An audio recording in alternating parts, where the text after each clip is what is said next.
Hi, in this video I'm going to show you how you can use your LG TV without a remote control. It's very limited to what you can do, but it is possible, just while you're ordering up a new remote control.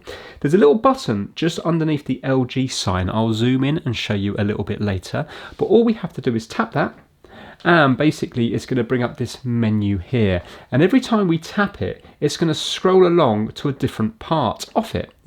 So you can see it's just simply scrolling through.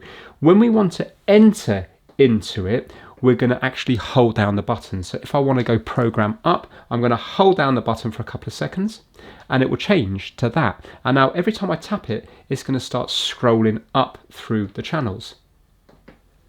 Yeah?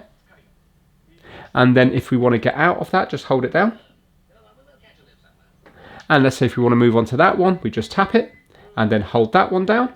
And then I can go program down. So let's go back to where we were. Yeah.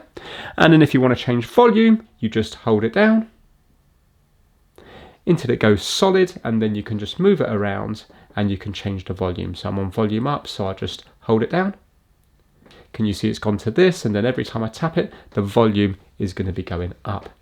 So you get the idea. And then when you're finished with it, you can go to power off down here. So when it's solid, it means you can select the icon, and when there's like a circle around it, that's when you can actually go through the item itself like that. Right, let's go to power off. So hold that down. It's gone to solid, so I'm going to scroll through, power off, and now I'm just going to hold it down there. And there we go, you can see the TV is now powered off. Let me show you a little button and then we'll power it back on. So underneath the LG, see this little bit here? And this is the button we're working with here. So if I hold that down now, you should see that the TV will come to life. There you go. So that is it. A not very user-friendly way of doing it, but still a way of doing it. Thanks for watching.